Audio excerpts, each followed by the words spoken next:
You know, I've had a lot of people ask me, what happened to the banana?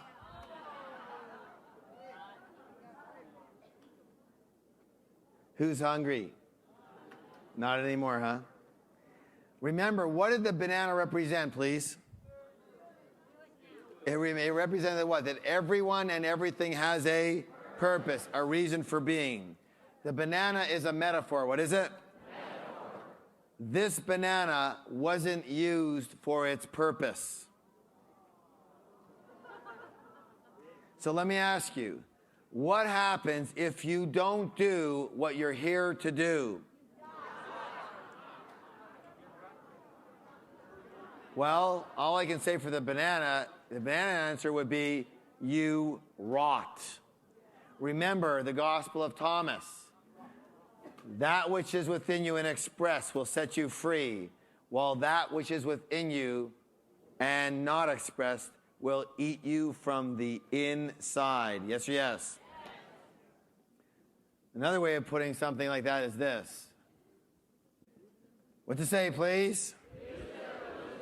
Raise your hand if you have some talents. What to say? Raise your hand if you have some talents. What's that say? Raise your hand if you have something to give. What's it say? Sorry, I didn't make up the rules. I didn't make up the rules. I just recognize them and follow them.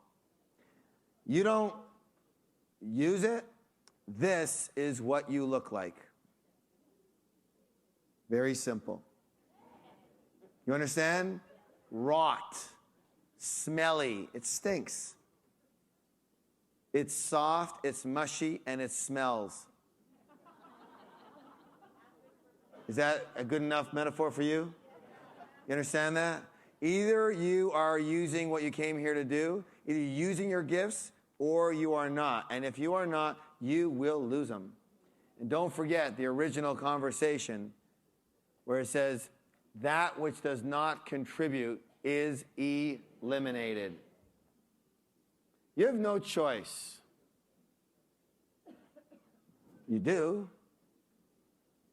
Your choice is simple. Either use what you've been given and help people with it, or rot.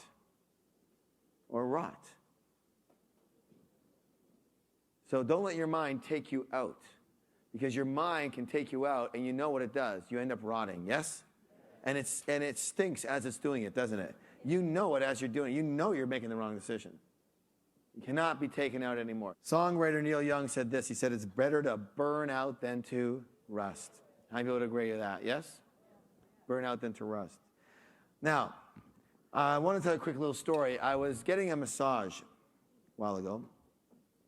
And I told the massage therapist that I was working some pretty long hours to prepare for a course. And this course was a couple of years ago. And he agreed, and then he said this. He said, you know, I was sitting on my deck this morning at 6:30, drinking my coffee, and I was thinking about this 12-hour day I've got ahead of me, and I was saying to myself, what the heck am I doing this for? And I was running this course, and so I lifted up my head and I said to him, very simply, I don't know, could it be to help people? Maybe to share your gifts? Maybe to add some value to people's lives? This guy's really talkative. That's why I don't go back there anymore. You know? But listen, he was silent. I hadn't heard him be silent for like ever. And he was silent. And it took him like 5 minutes. I just had my head down. He goes, I forgot. I forgot.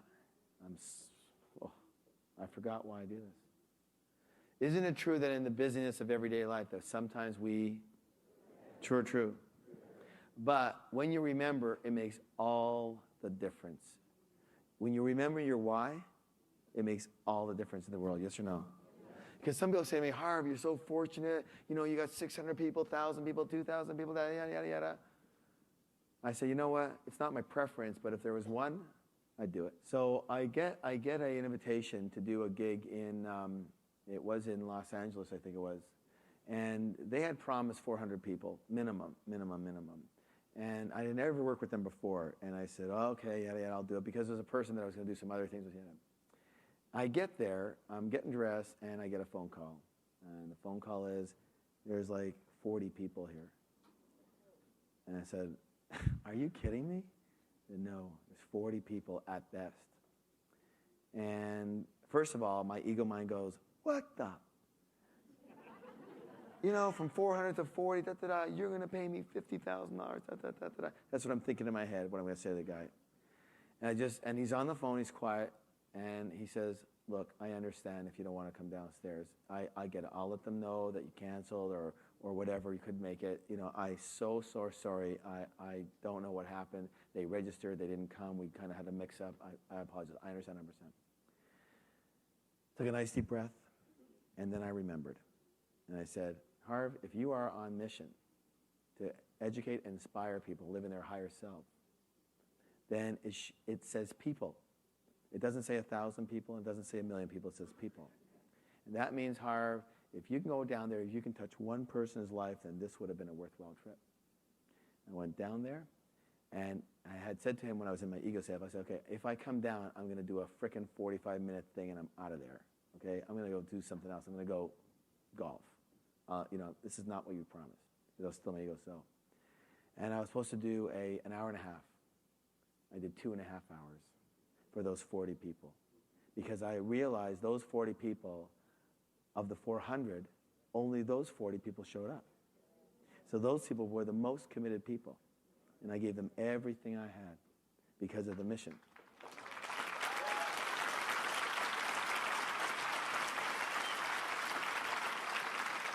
And again, I hope you know me well enough to say I would never tell a story about that to kind of say anything about me, but just as an example for you.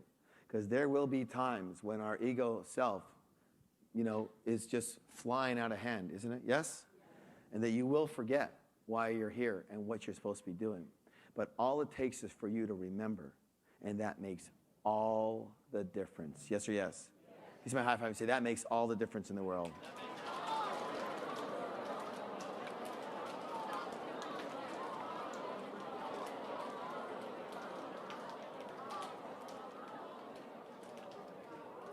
So, your entire life is a thread, and basically revolves around your mission and your vision. And every major decision should be based in 2 criteria. Do you want to know what they are? Write them down. 2 criteria. Number 1, does this align with my mission? Does this align with my mission?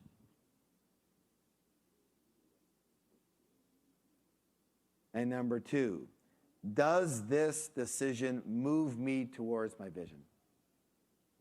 That's what you have to ask yourself.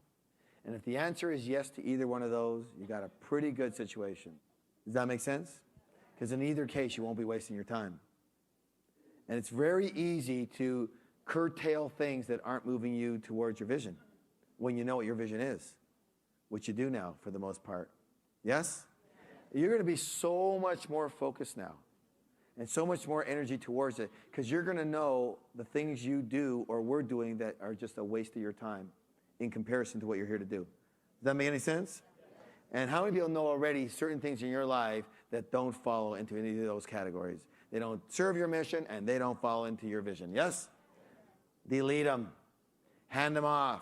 Delegate them. Get rid of them. They're not, I don't know what they are. I'm not going to say they're not worth your time, but just recognize it, okay? Recognize it, and you do what's appropriate. But you only have people say, no, we're limitless. I don't know, maybe you are. I have a limited amount of time. I'm sorry. Maybe it's not the perfect thing to say. Me? I have a limited amount of time every day. Maybe you're limitless. I guess I'm not. Every day, it seems like it gets shorter. People say, well, just expand time. I don't know. I guess I haven't been able to do that real well. Do you understand what I'm saying here? I have a limited resource. And I'm going to check very quickly as to whether this is moving me towards my mission and my vision very quickly before I say yes to anything. Got it? And you'll see people come up to me all the time. Can I have 5 minutes? Like, what do I say? No. I go, no. Well, I just say, sorry, I don't have it. Well, if I email you, if you email me, you can email me all you want. I'm not returning the email. And I'd love to hear about it. Don't expect a reply. I have certain things I do with my time, and I choose them carefully. Does that make sense at all? Does that make me a bad person? No. It makes me a person that is on purpose. That's all. Got it? Yes or yes? Yes. So, raise your hand if you enjoyed the program. All right. Thank you. And I truly, truly bless you, and I wish you nothing but the best in your entire life. You do have a responsibility, however, now. Because you can't plead ignorance anymore, you see. You know, you have a light now, and your job is to shine it, and your job is to live it. And you have a duty, you have a dharma. And remember, I'm not going to put the guilt trip on you, but that which does not contribute is...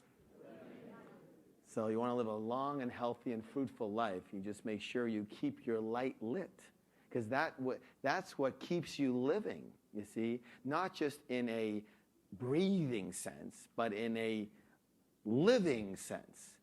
Because you can live in two ways. You could be the walking dead too. You could be living in darkness. And from now on, I'm going to give you the absolute secret, as I said earlier, to surefire happiness, especially when you are not feeling great. Does that ever happen? Yeah. When you're not feeling great, there's only one reason that happens. And you can turn it around with the opposite. It's always, check it out, it's always, what's the word? Always. When you're not feeling good, you have your mind thinking about you. The fastest way to feel good is to put your mind on giving to other people. It is a ancient secret that's here for all of us. And we tend to forget it, especially when our mind's on us. But if you just want to feel good and you want to feel light and bright and have tons of energy, you just need to focus your attention on sharing your light, your special gifts with others and assisting them. Because that will take your mind off of you and you'll just feel fantastic. Does that make any sense at all? Yes. You try it and you let me know how it works. But I guarantee that is the big it from the standpoint of you just turn it around. When people always get people saying, you know, Harv, you know, I go through these depressions and things like that. And, you know, it's a big difference between, say, manic depressive and people who are really, you know, have hormonal issues and certain things, chemical imbalances, which, you know, I don't know what to do necessarily in that arena. But I do know from the standpoint of just, you know, I'm not feeling great and all that, get off yourself. Get off yourself and get on to helping somebody else. And you just watch that wither away. That whole energy will just leave you. When you are down and out, it's just the darkness. What do you have to do? Light your light up again. Shine it. Hold it up. That'll light it all up again. Yes or yes? Yes. Yes or yes? Yes. Very good. So, again, I want to thank you for coming. I'm going to leave you with the blessing of Namaste. Namaste. Namaste.